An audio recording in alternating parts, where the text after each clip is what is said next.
ഫയറിലേക്ക് എല്ലാ പ്രേക്ഷകർക്കും ഒരിക്കൽ കൂടി സ്വാഗതം. ഇന്ന് ഫയർ വിശദമായി പരിശോധിക്കുന്ന വിഷയങ്ങൾ ഏതൊക്കെയെന്ന് നമുക്ക് ആദ്യം നോക്കാം. മണ്ഡലങ്ങളിലെ കണക്കെടുക്കുമ്പോൾ പല സിറ്റിംഗ് സീറ്റുകളും നഷ്ടമാകുമെന്നും പലയിടത്തും കടുത്ത മത്സരം നേരിട്ടെന്നും വിലയിരുത്തി CPIM പാർട്ടി കോട്ടകളിൽ വിള്ളൽ വീണു. രണ്ടാം വിഷയം, കഴിഞ്ഞ തവണ 17 സീറ്റ് നേടിയ CPIക്ക് ഇത്തവണ ആത്മവിശ്വാസമുള്ളത് 10 സീറ്റുകളിൽ മാത്രമാണ്. CPIക്ക് സ്ട്രൈക്ക് റേറ്റ് കുറയുന്നു. ഇനി മൂന്നാം വിഷയം, മന്ത്രി വീണ ജോർജ് ആറന്മുളയിൽ ജയിക്കുമെന്ന് CPIM വിലയിരുത്തുമ്പോൾ മന്ത്രി V അബ്ദുറഹ്മാൻ തിരൂരിൽ തോൽക്കുമെന്നാണ് CPIM നിഗമനം.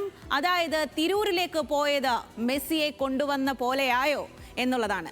ഇനി നാലാം വിഷയം, കോൺഗ്രസ് നേതാക്കളുടെ അധികരിച്ച കണക്ക് പോലെയല്ല ലീഗിന്റെ കണക്കുകൾ.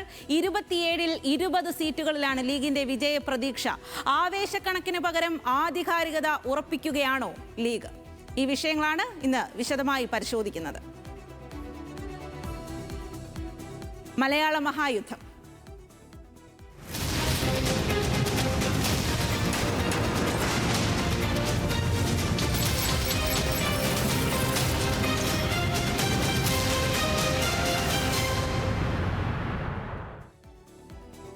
നമുക്കിനി ഓരോ വിഷയങ്ങളും വിശദമായി തന്നെ പരിശോധിക്കാം. നമ്മുടെ റിപ്പോർട്ടർമാരെല്ലാം നമുക്കൊപ്പം ചേരും. തിരുവനന്തപുരത്ത് 10 സീറ്റ് നേടുമെന്നും 4 മണ്ഡലങ്ങളിൽ കടുത്ത മത്സരമെന്നും CPIMന്റെ വിലയിരുത്തൽ. നെയ്യാറ്റിൻകര, അരുവിക്കര, കാട്ടാക്കട, നേമം മണ്ഡലങ്ങളിൽ മത്സരം ശക്തം. കഴക്കൂട്ടത്ത് കടകംപള്ളി സുരേന്ദ്രൻ വിജയിക്കുമെന്ന് പാർട്ടി കണക്ക്. തിരുവനന്തപുരം, കോവളം സീറ്റുകളിൽ വിജയപ്രതീക്ഷ കുറവാണ്. വട്ടിയൂർക്കാവിൽ VK പ്രശാന്ത് തുടരും. കൊല്ലത്ത് 6 മുതൽ 9 വരെ സീറ്റുകൾ നേടുമെന്ന് CPIM ജില്ലാ നേതൃത്വം. കൊല്ലം, ചവറ, കുന്നത്തൂർ, കുണ്ടറ, പത്തനാപുരം മണ്ഡലങ്ങളിൽ കടുത്ത പോരാട്ടമാണ് ഉണ്ടായതെന്നും ജില്ലാ നേതൃത്വത്തിന്റെ വിലയിരുത്തൽ. വിവരങ്ങളുമായി അർജുൻ രാജ് നമുക്കൊപ്പം ചേരുകയാണ്. അർജുൻ, നമ്മളിപ്പോൾ പറഞ്ഞത് തിരുവനന്തപുരത്തിന്റെയും കൊല്ലത്തിന്റെയും കണക്കുകളാണ്. അതായത് നേരത്തെ നമ്മൾ പലപ്പോഴും പറഞ്ഞതാണ്, തലസ്ഥാനത്ത് എങ്ങനെയാണോ ഈ ഒരു തെരഞ്ഞെടുപ്പിലെ പ്രകടനം അതുപോലെ ഇരിക്കും സംസ്ഥാന ഭരണത്തിലേക്ക് എത്തുന്നത് എന്നുള്ളതാണ്. CPIMനെ സംബന്ധിച്ച്, ഇടതു മുന്നണിയെ സംബന്ധിച്ച് ഏറെ പ്രതീക്ഷയുള്ള 2 ജില്ലകളാണ് തിരുവനന്തപുരവും കൊല്ലവും. അപ്പോൾ അവിടെ ഇക്കുറി എങ്ങനെയൊക്കെയാണ് പ്രതീക്ഷകളുള്ളത്?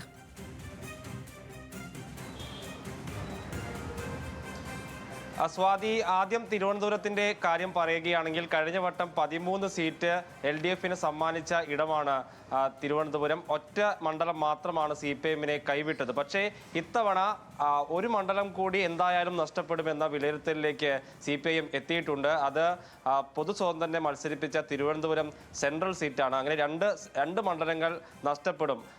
4ഇടത്ത് ശക്തമായിട്ടുള്ള മത്സരം നടക്കുന്നുണ്ട് എന്നും CPIM വിലയിരുത്തുന്നുണ്ട്. നെയ്യാറ്റിൻകര, അരുവിക്കര, കാട്ടാക്കട, നേമം മണ്ഡലങ്ങളിൽ ശക്തമായ മത്സരമാണ് ഉണ്ടായിട്ടുള്ളത് എന്നാണ് CPIMന്റെ വിലയിരുത്തൽ. എങ്കിൽ കൂടിയും 10 സീറ്റ് CPIM ഉറപ്പിക്കുന്നുണ്ട്.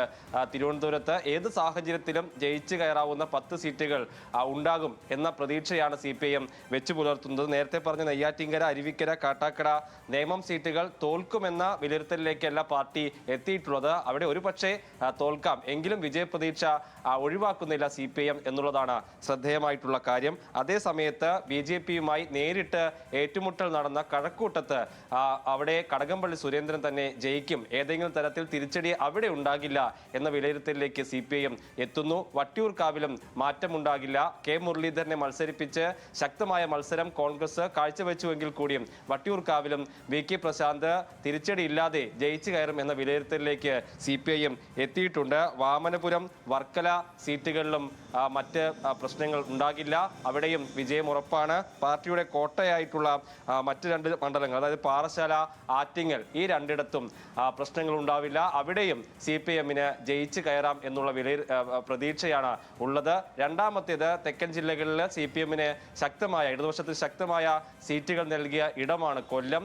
അവിടെയും ഇത്തവണ വലിയ തിരിച്ചടി ഉണ്ടാകില്ല എന്ന വിലയിരുത്തലിലേക്ക് CPIM എത്തിയിട്ടുണ്ട്. 6 മുതൽ 9 വരെ സീറ്റുകൾ നേടാൻ കഴിയും എന്നാണ് CPIM പ്രാഥമികമായി വിലയിരുത്തിയിട്ടുള്ളത്. നാളെയാണ് സംസ്ഥാന സെക്രട്ടേറിയറ്റ് ചേരുക. അന്തിമ വിലയിരുത്തലും പാർട്ടിയുടെ ഒരു അഭിപ്രായവും നാളെ വ്യക്തമായി അറിയാൻ കഴിയും. എങ്കിലും മണ്ഡലം കമ്മിറ്റികളൊക്കെ നൽകിയിട്ടുള്ള വിവരങ്ങൾ വെച്ച് നോക്കുകയാണെങ്കിൽ കൊല്ലത്ത് 6 സീറ്റ് എന്തായാലും ജയിക്കും എന്നാണ് CPM കണക്ക് കൂട്ടുന്നത്.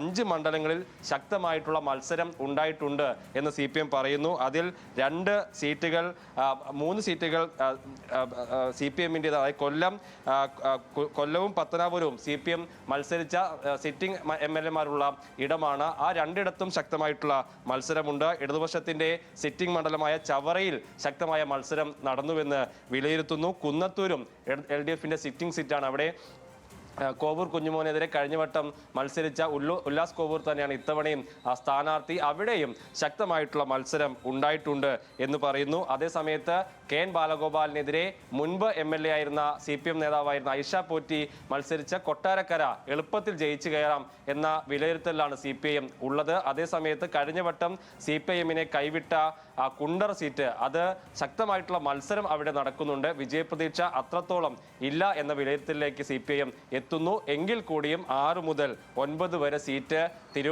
കൊല്ലത്തും നേടാൻ കഴിയുമെന്നാണ് പ്രാഥമികമായി ഇപ്പോൾ പാർട്ടി വിലയിരുത്തുന്നത്.